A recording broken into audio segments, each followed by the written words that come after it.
최근에는 온라인을 통해서 세계 명문대학의 강의는 물론이고 각 분야별 최고 권위자들의 강의를 들을 수 있는 시스템이 확산되고 있습니다.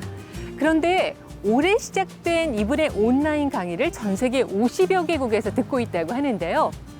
황수경이 만난 사람, 오늘의 주인공은 한국 전통복식의 역사와 의미를 알리면서 한국 전통복식의 세계화에 앞장서고 있는 분이시죠. 숙명여대 의류학과 최금석 교수님을 만나보겠습니다.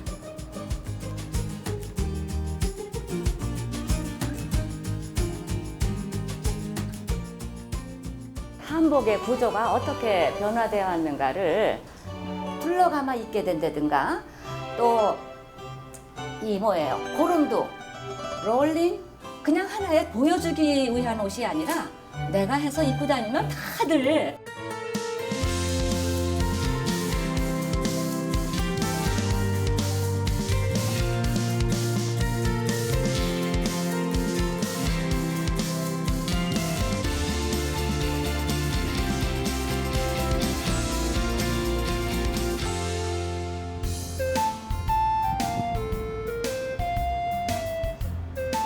머리끝부터 발끝까지 전부 원방각이에요. 네. 우선 이 한복은 굉장히 친숙해요. 네. 우리 일상생활에서 흔히 그렇죠. 볼 수 있는. 네. 네. 네. 시대로 따지자면 네, 어떻게 되나요? 개화기 이후에 요즘에 있는 현대 한복이고요. 아, 네. 네, 이 옷은 그 고구려 시대 때 네. 수산리 고분벽화에 나오는 오색이경, 아, 네, 우리 옷입니다. 색이 굉장히 강렬하고 강렬하죠? 그래도 예뻐요. 네. 아주 고급스럽고. 네.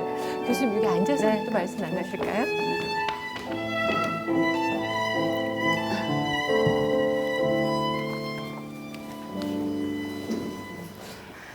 교수님 이렇게 귀한 시간 내주셔서 감사합니다. 네, 감사합니다. 네. 네. 아, 평생을 정말 대학에서 강의하시느라고 바쁘셨을 텐데 요즘에는 더 특별한 또 강의를 하시느라고 더더욱 바빠지셨더라고요. 네. 어떤 강의인지 좀 구체적으로 소개해 주실 수 있으세요? 네, 그 무크라고 해서요. 예. 그 원어로는 그 매시브 오픈 온라인 코스라고 해서 네. 세계 대량 영상 강의라는 의미가 되겠습니다. 예. 그래서 요즘에는 이제 그 앞으로 대학 시장의 구조가 좀 변화가 된다, 그런 의미에서 네. 이제 하버드나 예일 대학 같이 세계적인 그러한 대학에서 강좌들을 이렇게 그 영상 강의로 이제 공개를 하기 시작을 했습니다. 네, 네. 그래서 한국에서도 뭐 제가 최초인지는 잘은 모르겠습니다만은 이렇게 그 한국의 문화를 좀 전 세계인들에게 알리고 싶어서 이 무크에 제가 도전을 했습니다. 네. 근데 이게 단순히 어떤 복식, 의상에 관련된 게 아니라 총체적으로 막 철학도 들어가고 또 인문학적인 그런 면도 강조가 되고 그렇더라고요. 네, 예. 그렇습니다. 왜냐하면은 요즘에 이제 한류가 네. 전 세계적으로 관심을 받고 있는데 네. 그 한류가 보통 대중적인 그런 어떤 그 팝적인 거, 예. 또 어떤 그런 예술적인 그런 대중음악적인 측면만 네. 강조되는 경향이 없지 않아요. 그래서 그러한 그 새로운 현대 한류를 만들어내는 그 이면에 한국의 그 전통 문화가 네. 그 본질이 돼서 그러한 새로운 한류를 생성시킨다는 그런 측면을 저는 세계 속에 좀 알리고 싶었습니다. 아, 네. 제가 알기로는 한 50여 개국에서 수백 명이 지금 이 강의를 듣고 있다고 하는데 네. 그럼 어떻게 교수님 영어로 강의를 하시는 건가요? 아니에요. 아니에요? 수백 명까지는 아니고요. 네. 지난 그 1월 달에 네. 런칭이 됐어요. 그래서 지금 한 5개월 정도가 흘렀는데 네. 47개국에서 네. 한 200여 명이 지금 수강을 하고 있어요. 네. 그렇다고 하면은 전 세계의 약 한 3분의 1의 나라에서 이제 경청을 하니까 네. 저로서도 깜짝 놀래고 있습니다. 그러네요. 네. 예. 근데 정말 그 우리 전통 복식에 대해서 세계인들에게 강의를 하는 건 이거 처음 아닌가요? 네, 거의 뭐 최초라고 할 수가 있겠는데 네. 저는 이제 옷만 얘기한 것이 아니라 네. 이제 옷도 하나의 예술이죠. 그래서 그 나라의 문화가 만들어내는 그 이면에는 그 문화를 만들어내는 사람들의 마음이 존재하는데 네. 각국마다 그 마음에 존재하는 어떤 그 정신 세계가 약간씩 차이가 있기 때문에 네. 옷의 형태도 다르게 나타나고 그래서 문화가 좀 차이가 있다, 이런 측면을 그 세계인들에게 한류가 왜 인기인가, 네. 그 속에 우리 한국의 전통 문화가 잠재하고 있다. 네. 뭐 이런 측면에서 인문학적으로 철학과 역사와 또 과학과 네. 예술 총체적으로 제가 언급을 좀 했습니다. 아, 우리 복식에 대해서 관심을 갖고 누군가가 경청을 한다는 건 좀 생소하고 되게 반가운 소식이기도 해요. 네. 예. 즉각적으로 이렇게 반응들이 오나요, 교수님? 글쎄요, 저한테 뭐 직접적으로 네. 반응이 온다라기보다는 네. 강의 초반에 강의 평가에 대한 그런 성적표라고 할까요? 아, 그래요? 네, 그런 것들이 지금 일주일마다 리포트가 저한테 도달되고 있어요. 그래요? 네. 그래서 이제 지금 한 180명에서 네. 200명이 경청을 하고 있는데 5점 만점에 네. 한 4.83, 4.9 정도까지 네. 그러면 그거는 거의 A뿔 수준 아닌가요? 네, 좀 관심들을 많이 갖고 있더라고요. 네. 한복 전체가 사각형을 바탕으로 삼각형을 세부 구조로 해서 여기에 다시 기다란 직사각형의 띠로 롤링, 트위스팅, 패스닝으로 돌려 감아 매어 입도록 되어 있습니다. 이 우주의 형상을 마음에 담은 한국의 미는 둘러싸고 감는 형태의 싸는 미학으로 나타납니다. 메비우스의 띠의 성격을 잘 나타내고 있습니다. 이는 곧 태극의 세계인 것입니다. 강의하시면서 어떤 부분을 강조를 해주시는 거예요? 그러니까 네. 지금 우리 황수경 아나운서님이 입고 오신 네. 투피스는 완전히 완벽한 서양식의 수트 아니겠습니까? 그렇죠. 저는 오늘 약간 네. 우리 옷에서 모티브를 따서 네. 약간 한국적으로 만든 굉장히 아름다우세요. 네, 예. 이제 브라우스를 입고 왔는데 황 아나께서 입으신 옷은 굉장히 바디 피트된 네. 일종의 절대 공간 속에 우리 인체가 gat혀 있는 듯한 아. 그런 느낌을 주는 서양의 의상이에요. 제가 갇혀 있군요, 지금 네, 의상 네. 안에. 네. 그런가 하면 저는 이렇게 좀 이렇게 인체의 형태가 드러나지 않으면서 마치 인체를 감싸면서 아. 아주 신체가 굉장히 자유롭고 아. 또 상황에 따라서 이 옷은 네. 조금 체형이 달라도 누구라도 입을 수 있는 굉장히 부피감이 있는 박시한 형태로 되어 있어요. 네. 그러면 이렇게 한국적인 의상과 또 웨스턴적인 그러한 서양적인 의상에 그러한 외형적인 차이가 왜 나타나게 됐느냐. 그것이 바로 고대 시대부터 네. 이 우주를 바라보는 그런 정신 세계에서 동서양의 사람들의 마음의 세계가 달랐기 때문에 바라보는 시각이 달랐기 때문에 이러한 옷의 문화도 차이가 있다. 그런 관점으로 제가 단계적으로 설명을 했습니다. 네. 여유로움, 네. 여백의 이런 게 막 느껴지네요. 네, 그렇습니다. 네. 그래서 그게 이제 서양은 예로부터 이렇게 우주를 바라볼 때 뭐가 이게 이 우주 세계가 비어 있긴 하지만 그것이 물건으로 가득 찬 그런 세계다. 그래서 우리가 흔히 어렸을 때부터 이물론적인 사고관이다 하는 그런 말씀 들어보셨죠? 그렇죠. 네. 그러다 보니까 그 사람들은 물체 중심으로 모든 거를 판단을 했어요. 네. 그러니까 물체 중심으로 보다 보니까 그 물체가 좌쪽은 또 오른쪽은 어떻게 생겼고 아. 비율은 어떻고 이러면서 모든 것을 비례에 입각해서 바라보는 시각이 형성이 됐죠. 네. 그러다 보니까 옷도 인체의 비례에 맞추어서 아주 피티드되는 그래서 완전히 어떤 절대 공간 속에 딱 갇혀 있는 듯한 네. 그런 비율에 근거한 의상들을 만들어내는 문화가 생성됐다고 볼 수가 있겠죠. 네. 네. 교수님 말씀 듣고 제 의상이 굉장히 답답하게 느껴집니다. 네, 그것은 황 하나밖에는 네. 다른 체형의 사람들은 입을 수가 없는 네. 그런 아주 목적성이 한정된 그런 의상이라고 한다면 네. 저의 의상은 한 사람만을 위한 것이 아니라 네. 저하고 조금 체형이 다르다 할지라도 넉넉하게 입을 수 있는 네. 그러한 어떤 가변성의 느낌을 갖고 있는 그러한 옷이라고 할 수 있겠죠. 네. 그것이 바로 우리 한국 문화의 특성의 본질이라고 할 수 있겠습니다. 선생님 잠깐 들었는데 강의가 굉장히 재밌을 것 같아요. 네. 그러면은 네. 우리 전통 의상, 이 복식에 대해서 조금 구체적으로 알아보자면 우리 한복하면은 굉장히 어떻게 보면 끈이 특징인 거잖아요. 네. 보름도 그렇고 네, 네. 거기에도 좀 의미가 담겨 있겠죠. 교수님. 담겨 있죠. 네. 제가 잠깐 설명을 드리면 네. 여기에 이제 우리나라의 한복이 이렇게 전시가 되어 있는데 이 옷은 개화기 이후에 요즘에 우리가 흔히 볼 수 있는 현대 한복이고요. 네. 네, 이 옷은 그 수산리 고분벽화, 고구려 벽화에 있는 5세기경의 여성 귀족의 의상입니다. 아, 네. 이 한복을 보면은 우리 우주, 우리가 살고 있는 이 세상, 네. 우주의 모습을 담고 있다. 네. 이렇게 설명을 드릴 수가 있는데요. 오. 우주의 그 기본을 이루는 것이 바로 하늘과 네. 땅과 인간, 그렇죠. 사람의 모습이 천지인. 아니겠습니까? 네, 천지인이잖아요. 네. 그러면 천은 뭘 말하느냐? 하늘이죠. 네. 그렇죠? 그렇죠. 그래서 예로부터 하늘은 그 점 하나로 표시를 해서 우리나라 고대 경전인 천부경에 네. 그 숫자로 가지고 우리의 정신 세계를 설명을 해놨습니다. 아, 네, 거기에 네. 보면은 하늘은 숫자 1로 네. 설명을 하면서 점 하나로 표현을 했습니다. 네. 그래서 그 점 하나라고 하는 의미는 원형, 원이라는 의미죠. 예. 그래서 이 왜 원으로 표현을 하느냐? 사람의 모든 그 생명이 생성되고 하는 모든 것은 어느 지점에서 출발을 하든지 간에 결국에는 다시 그 원점으로 돌아온다는 그런 의미가 내포되어 있고, 예. 그다음에 이제 사각형은 그 땅을 의미하는데요. 땅은 점 2개 숫자 2로 표현을 하고 있습니다. 네. 그래서 점과 점이 이어지면 뭐가 되죠? 선이 선. 되죠. 네. 그래서 선이 연결되면 하나의 사각형, 그걸 방형이라고 합니다. 네. 그래서 방형은 땅을 의미하고, 예. 그래서 또 하늘의 점 하나와 땅의 점 2개가 연결되면 무슨 형이 될까요?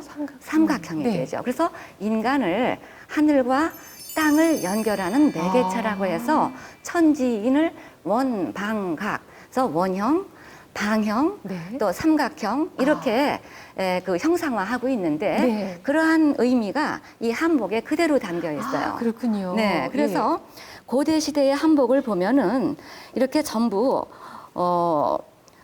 사각형이 기본이 돼서 네. 전부 만들어져 있습니다. 아, 그 땅을 상징하는 네, 건가요? 몸판이고 네. 전부 사각형이 기본이 돼 있고 또 가장자리에 가선을 둘렀는데 이 역시 전부 기다란 직사각형의 띠로 되어 있고 네, 네. 또 이 그 대를 맸다라고 그러죠. 요즘 예. 말로 얘기하면 벨트인데 네. 벨트도 전부 기다란 직사각형으로 이루어져 있고 네. 또 치마도 그렇고 두루마기도 그렇고 바지도 그렇고 전부 그렇게 되어 있습니다. 네. 그러면 이 고름은 뭘 말하느냐? 네.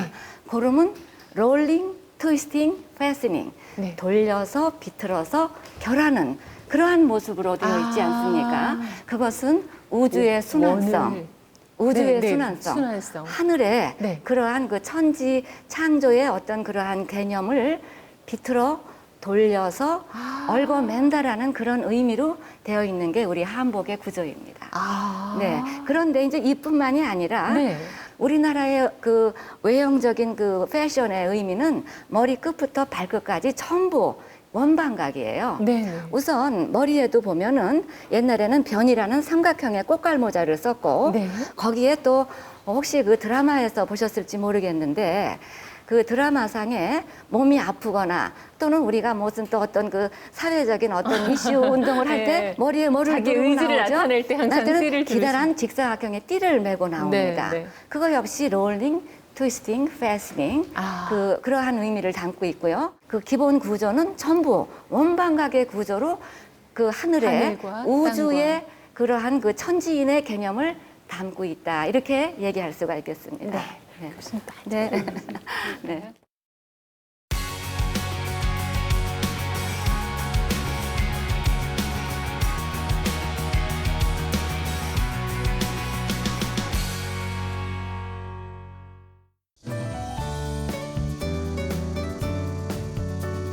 한낮의 대학 교정.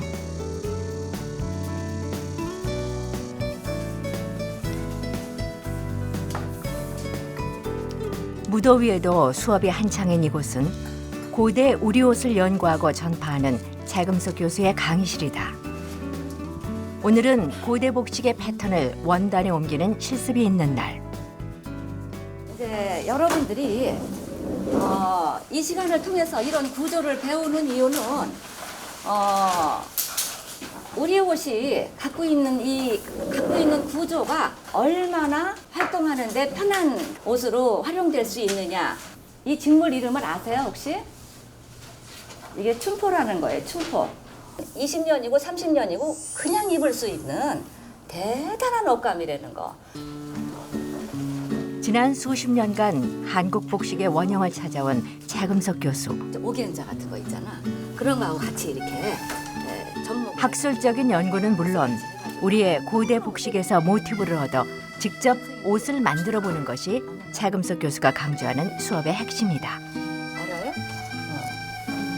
굉장히 차 교수는 역동적인 우리의 고대 의복이 지금의 패션 감각과 맞아 떨어진다고 생각한다.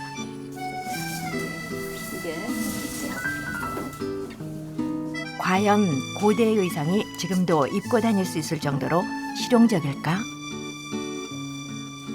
예를 들어서 고구려에 이제 군고 바지라고 끝이 오므려져 있는 바지가 있는데 그게 저희들은 흔히 이제 민빼 바지라고 알고 있는 바지로 이제 과거에서 결국 고대에서 흘러나온 패션이라고 할 수 있습니다. 소매 같은 부분, 또 이런 디테일 부분. 자신의 옷을 직접 디자인해 입고 다니는 차금석 교수. 활용을 하고 물론 모두 고대 복식을 연구하며 떠오른 아이디어가 원천이다.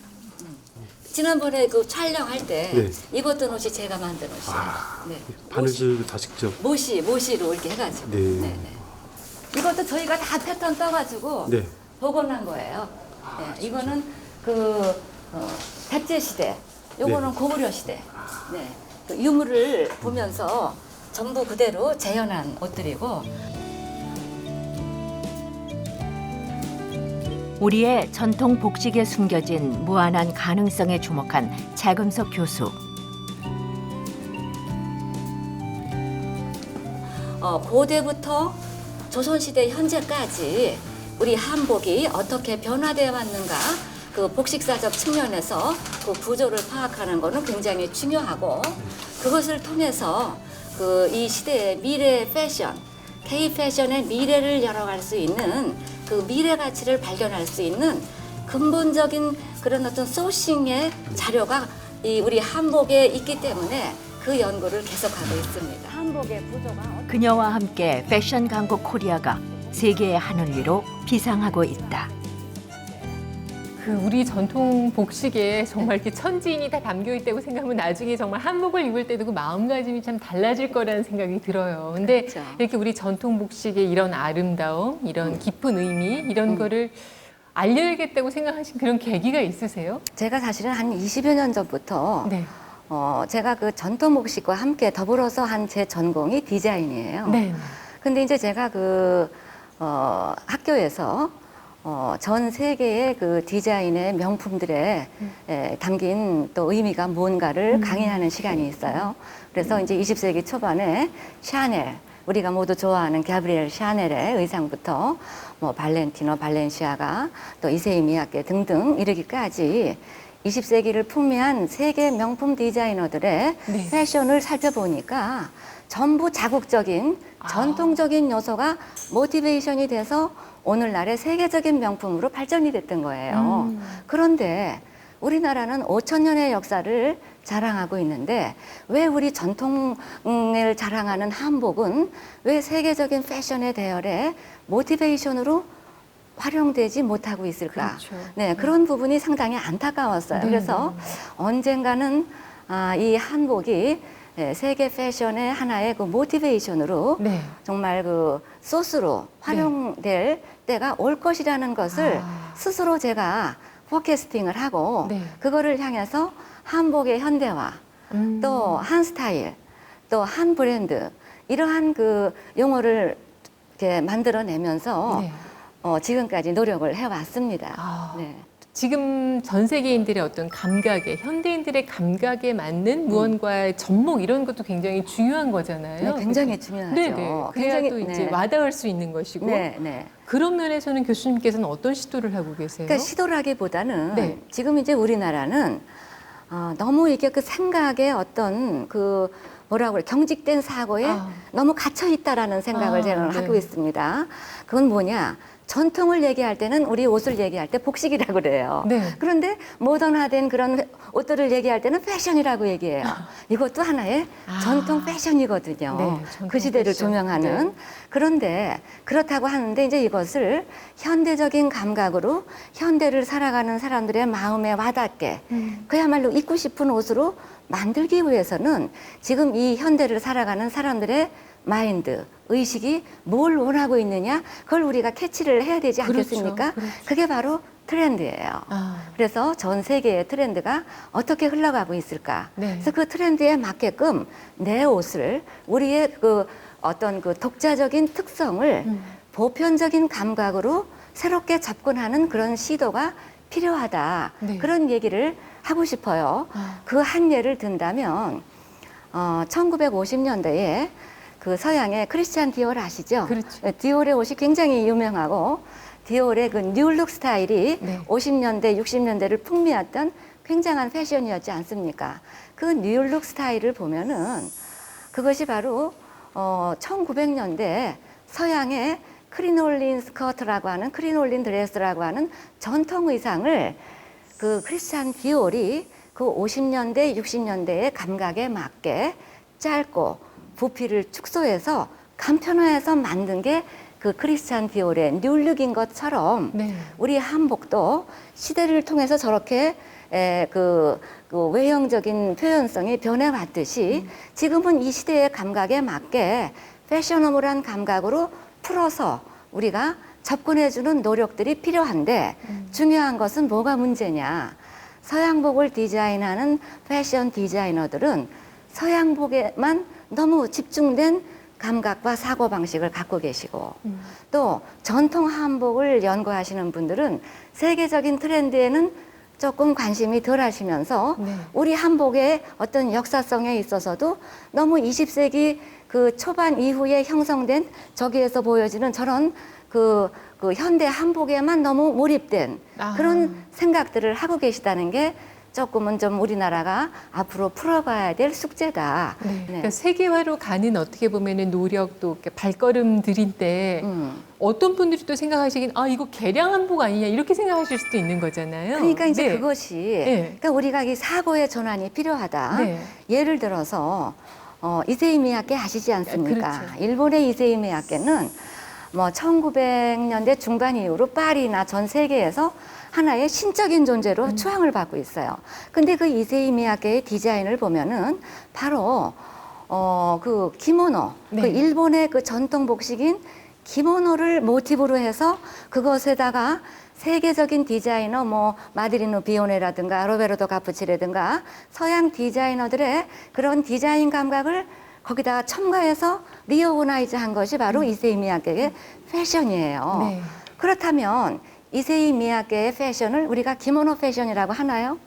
그렇진 않죠. 예. 그런 우리의 사고의 전환이 필요하다는 얘기예요. 왜 꼭 한복을 싫어해서가 아니라 네, 네. 이 시대의 트렌드에 맞게 그냥 패션일 뿐이다. 네. 왜 그것을 꼭 해량 한복이냐, 생활 한복이냐 하는 그런 한복을 꼭 갖고 가야만 되느냐 그렇게 하는 명명하는 걸 좋아하시는 그런 개념을 좀 탈피하자. 네. 이것도 하나의 패션으로 봐주자. 그리고 또 중요한 건 뭐냐 하면은 성균관대학교의 임마누엘 교수라는 분이 네. 미국 그 분인데 그분이 쓰신 책 중에 한국인만 모르는 한국 문화라는 책이 있어요. 네. 그 책을 보시면 전 세계인들이 한국 문화에 대해서 굉장히 관심을 갖고 그 깊이에 대해서 이 그 동아시아의 삼국에서 굉장히 독특한 문화와 정서와 깊이를 갖고 있는 이러한 한국의 문화를 외국인들은 너무 관심을 갖고 좋아하는데 왜 한국인들은 멀리하고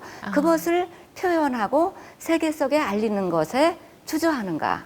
그런 얘기가 그 책 속에 담겨 있어요. 그 심정이 바로 제 심정하고 똑같습니다. 한국인만 모르는 한국의 문화와 정서. 네. 그래서 이것을 한복이라는 타이틀을 계속 우리 가슴속에 안고 가다 보면은 네. 세계로부터 고립되어질 수밖에 없는 그런 어떤 그 현상으로 되지 않을까. 네. 의식의 전환도 굉장히 그러면 중요한 중요하죠. 거죠. 예, 예, 네. 예. 그 한 예로 제가 그 핸드백의 그 한 예를 좀 설명을 드리고 싶습니다. 요즘에 버킷백이라는 말씀 들어보셨죠? 네. 두름이 지어지고 굉장히 이렇게 그 가변적인 그런 공간의 그 유동적인 모습을 보여주는 백들이 굉장히 유행인데 이것이 한 시도가 한 7, 8년 전, 한 10여 년 전부터 서양 사람들이 우리나라의 복주머니에 관심을 갖기 시작했어요. 우리나라의 복주머니가 이렇게 둥근 형태도 있고 네. 각진 형태도 있습니다. 예. 이런 형태에 담겨 있는 특징이 뭐냐면 가변성이에요. 아, 그렇죠. 제가 아까 그 황 아나운서님의 의상을 보고 아주 그 절대 공간 속에 갇혀 있는 네. 그런 그 모습을 보여주고 있다고 하는데 그게 바로 서양의 문화의 특성이에요. 네. 그 유클리드 기하학적인 그런 형상 모든 것을 비례미에 입각해서 완전히 그 정형화한 네. 틀 속에 가둬버리는. 그래서 그 사람들의 핸드백을 보면은 절대적인 공간 안에 물건이 들어가기 때문에 그렇죠. 한정된 것만 들어갈 수 있어요. 그렇죠. 그런데 우리나라는 복주머니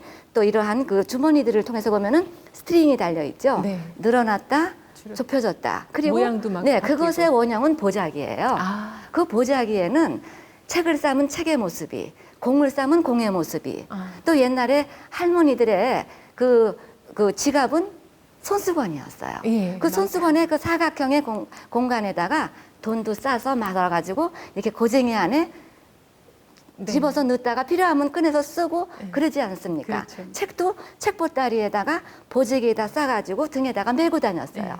그러니까 우리는 어떤 공간이나 이런 것들을 이렇게 정형화시키거나 네. 하나의 목적을 위해서 만드는 것이 아니라 여러 가지의 용도, for a thing, 하나만의 용도만을 그 주장하는 게 아니라 여러 개의 상황에 따라서 말하자면은 활용될 수 있는 가변성을 나타내고 있는 게 한국의 문화의 특성입니다. 네. 네. 근데 이제 우리의 의상도 사실은 이 K 패션도 그 굉장히 시대별로 이제 의상이 다 다르잖아요. 네, 근데 네. 이게 뭐 너무 어리석은 질문 같기는 합니다만은 그래도 교수님께 특별히 이렇게 애착을 갖고 있는 그런 시대의 의상이 있으신가요, 혹시?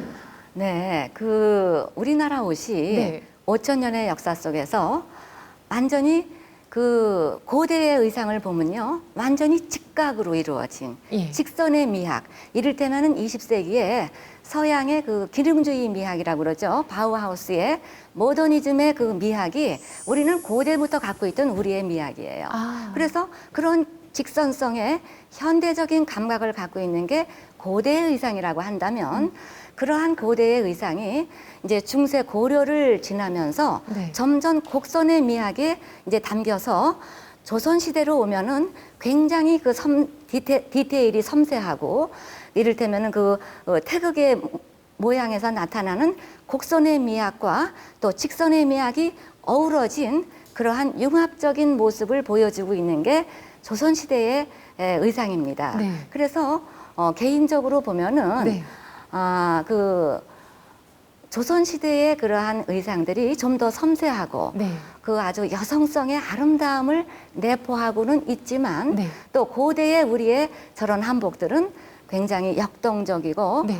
호전성을 지닌 굉장히 그런 어떤 그 직선의 그 현대적인 감각을 갖고 있는, 그래서 우리나라의 문화는 굉장히 다양한 얼굴을 갖고 있는 그 융합적인 모습을 갖고 있다. 이렇게 설명을 드릴 수가 네. 있겠죠. 저도 굳이 택하자면 저 고대 의상이 더 마음에 너무 아름답습니다. 네. 만약에 굳이 입고서 제가 뭘 해야 한다면 저 고대 의상을 꼭 한번 입어보고 싶어요. 네. 예. 그래서 제가 사실은 지금이 2016년도니까 네.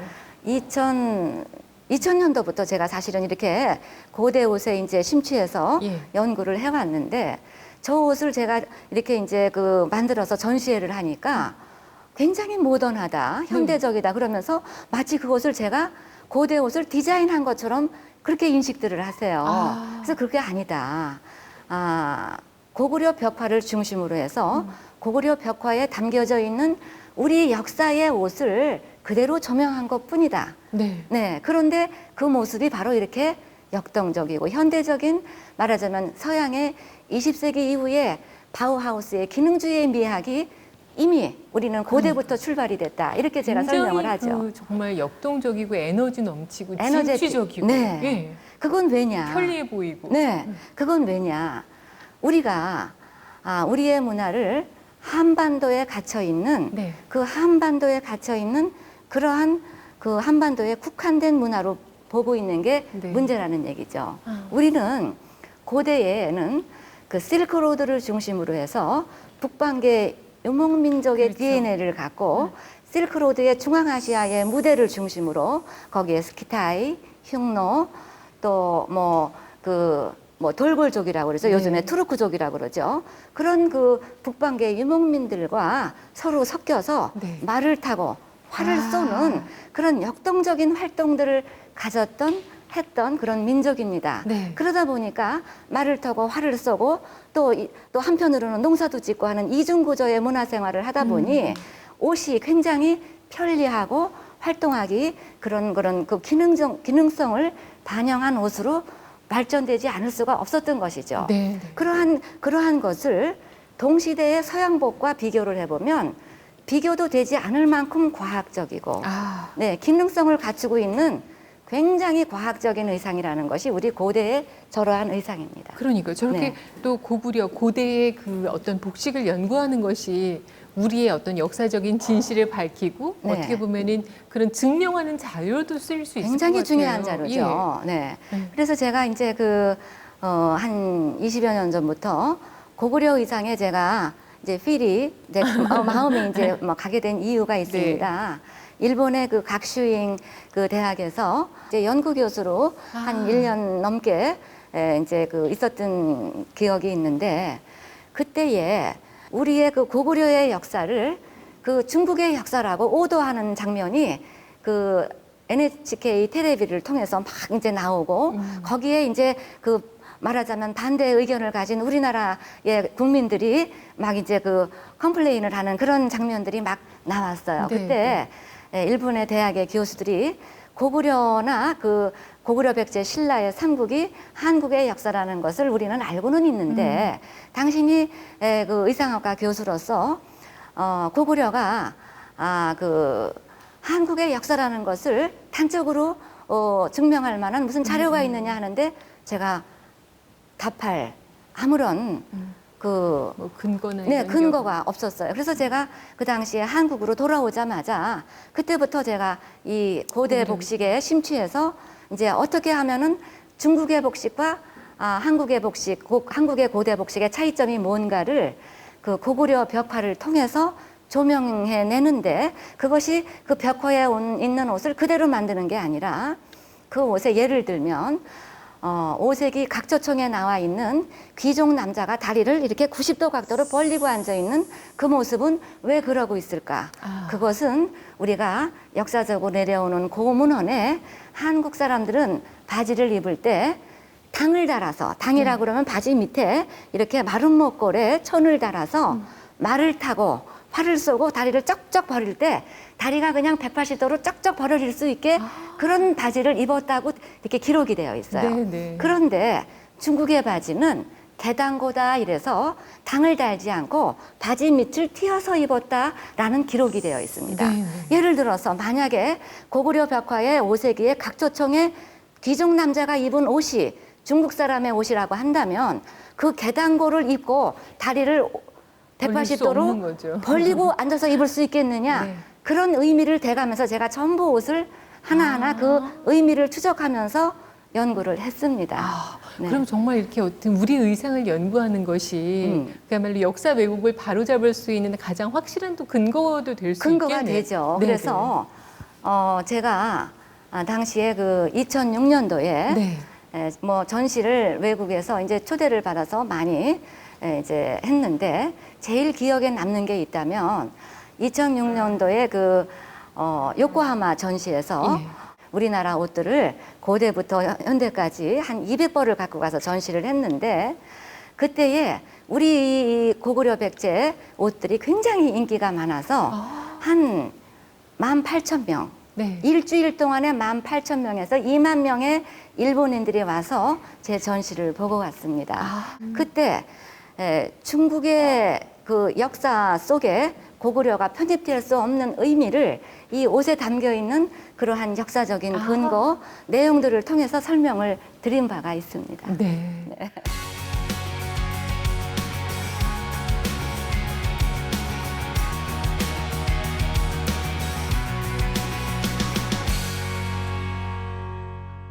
아, 정말 그러면 교수님 뭐 요즘에 뭐 사극이 워낙에 인기이기도 하지만 이렇게 드라마를 볼 때도 그냥 편히 안 보시고 굉장히 분석하시고 그 고증이 제대로 됐나에 대해서 네. 네네. 그런 아주 점들이 네. 제가 이제 가장 가슴 아픈 일이에요. 아. 지금은 과거에 10년 전만 해도 한국의 그러한 그 한류가 그렇게 전 세계성으로 이렇게까지 달아오를 줄은 저도 사실은 몰랐습니다. 그래서 이제 한류가 인기는 끌고는 있는데 과거에는 우리가 사극을 만들면 우리 국민들이 주로 많이 보셨어요. 그렇죠. 그리고 동아시아의 사람들이 주로 또 봤어요. 그런데 지금은 전 세계인들이 주목하고 있고 네. 하다못해 페르시아 문명을 전신으로 하고 있는 이란에서까지 아. 우리 한국의 사극이 굉장한 인기를 끌고 있어요. 네. 이 드라마 한 편이 나가는 거는 한국의 문화와 한국의 자존심을, 한국의 역사의 어떤 그런 자존감을 보여주는 그러한 역사의 현장인데 그것을 제대로 고증을 하지 않고 네. 그냥 이렇게 뭐 환상적인 느낌으로 이렇게 만들었다라는 그러한 느낌으로 보여지고 있다라는 이 현실이 굉장히 안타깝습니다. 그렇죠. 네. 그럼 역사를 또 제대로 알려주는 게 네. 굉장히 중요한 건데 네. 그러면 이게 좀 제대로 알려지고 우리가 지금 말씀하신 K-패션이 정말 세계화가 되고 그리고 우리 정말 전통 복식을 주제로 한 어떤 세계적인 명품이 나오고 그러기 위해서는 교수님께서 가장 시급한 거, 가장 안타까운 거 뭐라고 생각하세요? 글쎄요, 우리가 제가 앞서도 말씀드렸지만 한국인만 모르는 한국의 문화, 네. 한국인만 멀리하는 한국의 문화라고 말씀을 드렸잖아요. 네, 네, 네. 그것은 뭐냐? 너무 우리는 웨스턴 문화에 몰입된 그런 문화로 지금까지 형성이 돼 있다. 오랜 세월 또 그렇게 예, 오랜 세월. 그거 왜 그러냐 하면은 뿌리 교육이 안 돼 있는 거예요. 아. 저 역시도 어려서부터 일본 난장이와 백설공주에 익숙된 동화 그렇죠, 속에서 그렇죠. 컸어요. 네, 네. 황하나님도 그러시잖아요. 그렇죠. 그렇죠. 그런데 우리 역사 속에 나오는 뭐 연호랑과 새연호라든가 그 아름다운 우리 서민들의 역사 속에 나오는 사랑의 이야기, 삶의 스토리텔링화해서 네. 우리가 뭐 게임기로 또 만들어낸다든가 동화로 만들어낸다든가 만화 속에 형상화해서 이렇게 뿌리 교육부터 어렸을 때부터 접근성을 갖고 우리 교육을 시킨다면 크면서 우리의 청소년들이 우리 문화에 그렇게 낯설어하지 않을 텐데 네, 네. 대학에 와가지고 이제 의료학과에 들어오면은 굉장히 아주 학생들이 푸른 꿈을 안고 들어와요. 나도 디자이너가 되겠다. 그러면서 맨, S모드, FIT, 뭐 서양의 패션에만 너무 몰입된 그런 그렇죠. 개념을 갖고 있어요. 그래서 거기에 한국 복식사를 얘기하면 낯설어하고 이러한 문화적인 요소를 얘기하면 어려워해서 오히려 우리가 우리의 문화를 더 어려워하고 네. 더 설명을 하면은 이해가 안 되는 그런데 이것을 조금 깊이 있게 해서 스토리텔링화해서 설명을 해주면 더 해달라고 그러고 아. 더 재미있어 하고 네. 이런 현상이 벌어지는 거예요. 그런 차원에서 교수님께서 그 태극 문양에 대해서 애정도 많이 갖고 또 연구도 네. 많이 하시는 거군요. 네. 예. 그 태극이라는 것이 다른 게 아니에요. 우리 우주예요. 그렇죠. 아까 제가 우리 문화가 우주를 담고 있다라고 했는데 그 우주를 담고 있는 것의 기본이 바로 태극입니다. 네. 서양은 이 우주를 바라볼 때 물건 중심으로 바라봤다라고 그랬어요. 네. 그것이 유물론적 사고관이라고 그러죠. 그런데 우리 동양, 특히 우리 한국은 우주를 바라볼 때 아무것도 없다, 비어있다, nothingness, emptiness. 그것의 근원이 우리 한국 문화가 우리 민속신앙에 그것이 전부 담겨 있다고 할 수가 있습니다. 네. 그런데 그건 뭐냐? 눈으로만 보이지 않을 뿐이지 그 이면에 눈에 보이지 않는 무형의 존재감, 그것은 다시 말해서 기라고 하는 하나의 파동의 운동으로 형성되어 있다. 네. 그 파동은 만질 수도 없고 눈으로 볼 수도 없는 무형의 존재감인데 그 존재감을 우리의 조상들은 이미 마음속에 인식하셔서 그러한 존재감을 우리 문화 속에 녹여서 우리의 문화를 이렇게 만들어 오신 겁니다. 네, 그래서 그것을 우리는 그 눈에 보이는 직선성의 그 유클리드적인 기하학의 개념이 아니라 눈에 보이지 않는 그 직선성만이 아닌 그 말하자면 비틀어 돌린다는 것은 말하자면 파동의 움직임을 말하는 거예요. 네. 파동의 움직임은 이렇게 비틀어 돌려서 파동이 이렇게 갈지 비틀어 돌려갈지 우리는 아무것도 안 보여요. 그렇죠. 그래서 거기에는 일대 다의 개념이 형성이 돼요. 다시 말해서 서양 사람들은 직선을 가지고 얘기할 때 그 직선의 평행한 선은 하나밖에 존재하지 않는다. 이렇게 그렇죠. 바라보는 관점에서 그렇죠. 보니까 보이는 대로. 네. 보이는 관점만 보이니까. 네, 네. 그런데 우리 동양 한국은 비유클리드적이라고 그래서 비틀어 돌려서 파동이 움직이는데 그 파동이 움직이는 데에는 하나의 선의 평행한 선은 그것은 입체적인 공간감으로 보여지고 있기 때문에 일대 다의 감정으로 순간에 겹쳐지는 평행선들이 많이 존재할 수 있다라고 해서 일대 다의 감정이고 이것을 우리나라의 조상 신라 시대의 그 의상대사는 네. 화엄경에서 네. 말하자면 일중다 다일중 하나 속에 모두가 있고 모두 속에 하나가 있다라는 전체가 부분이고 부분이 전체다라는 그런 개념으로 그 의상대사가 이미 삼국시대 때 신라 시대를 통해서 전부 조명해 놓으셨어요. 네. 그것이 우리 문화의 본질입니다. 그래서 가변성이다. 늘어났다. 넓혀졌다. 이것이 우리나라의 현재 IT 강국으로서의 저력이 바로 여기에 그 개념이 있다고 보시면 되겠습니다. 네. 정말 우리가 굉장히 뭐 우리 전통 패션 무슨 복식뿐만이 아니라 굉장히 대단한 문화를 갖고 늘 잊고 산다는 생각이 들고 그래서 교수님 그 말씀을 통해서 참 이렇게 돌아보게 되고 반성도 많이 하게 되고 또 이렇게 말씀 듣고 보니까 진짜 제가 굉장히 귀한 강의를 정말 이렇게 독점해서 듣는 듯한 네. 그런 느낌이 들어요. 교수님 그 앞으로 꼭 이루고 싶은 꿈이 있을까요? 어떤 소망을 갖고 그래서 이제 계세요? 꿈이라면 예. 네. 인간은 평생을 그 꿈이 도달했다고 생각하지 않죠. 예. 그러니까 저는 어떤 목적을 가지고 움직이는 게 아니라 제가 끊임없이 갖고 있는 의문점을 계속 추구해서 그 의문을 풀어내는 게 제 연구의 끝인데 그 끝은 보이지가 않습니다. 네. 그런데 제가 저의 연구의 그 끝을 고대에다 두고 지금까지 근 20여 년간 네. 고대를 제 블루오션으로 특화해서 네. 연구를 한 것은 뭐냐. 조선시대에 그 몰입된 현재의 그러한 어떤 그 역사라든가 이런 문화로는 우리의 5천년의 역사를 조명할 수가 없습니다. 네. 이것을 고대로 올라가면은 우리의 문화가 중국에 의해서 중국으로부터 영향받은 그러한 문화라는 것가 아니라는 것을 네. 여러 고고학적인 흔적을 통해서 우리가 알 수가 있습니다. 네. 그래서 고대 문화로 올라가면은 여러 고대 문화의 흔적들을 통해서 우리 한국의 문화가 굉장히 국제적이고 세계적이라는 것을 알 수가 있고 서양의 문화는 20세기까지는 어떤 절대 공간 속에 갇혀 있는 직선성의 3차원적인 공간 문화를 보여주는 게 서양의 문화였습니다. 네. 그런데 이 한국의 문화는 3차원을 넘어서 4차원 이상의 11차원까지의 그 우주과학의 공상과학적인 모든 그런 것을 초월한 공간은 물질에 의해서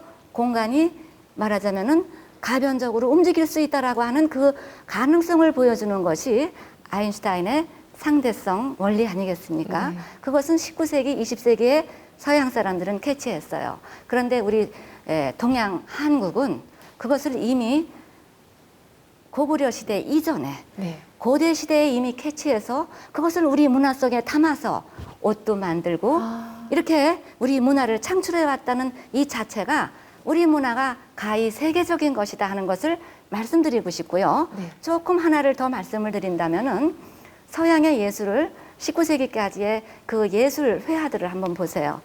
리얼리즘적인 네. 아주 재현적인 있는 그대로를 그대로 복사하는 그런 예술을 보여주고 있잖아요. 그렇죠. 그런데 그 사람들에게 추상적인 회화 또 이렇게 비구상적인 회화가 나타나는 게 언제부터입니까? 20세기부터예요. 20세기에 몬드리안의 그런 그 네, 추상 네. 예술 끌레의 추상 회화가 나타나고 있지 않아요. 말하자면 디테일은 생략한 채 어떤 본질만 나타내는 그런 본질만 나타내는 추상적인 회화가 우리 고대에, 우리 중세 고려 시대에, 우리 조선 시대에 분청사기 등등의 나타나고 있는 우리의 본질 문화라는 거, 그것이 바로 비유클리드적인 한국의 문화고, 그것은 20세기, 21세기의 현재의 트렌드인 비유클리드 문화를 대변하는 세계적인 특성을 갖고 있는 그러한 우리 한국의 문화다라는 것을 저는 오늘 말씀을 드리고 싶습니다. 네. 교수님 강의 들으면서 정말 우리가 몰랐던 우리의 문화, 또 우리의 뭐 K-패션뿐만이 아니라 우리가 네. 갖고 있는 모든 것에 굉장히 자부심이 생기는 그런 시간이었어요. 네. 앞으로 정말 전 세계인들이 또 교수님의 강의를 들을 수 있는 네. 그날이 오기를 바라고요. 또 지금까지 그러셨던 것처럼 우리 네. K-패션의 세계화를 위해서 앞으로 더 정말 열심히 또 활동해 주실 것을 부탁드리고자 네. 합니다. 네, 오늘 이렇게 귀한 감사합니다. 시간 내주셔서 감사합니다. 네, 감사합니다. 고맙습니다. 네, 네.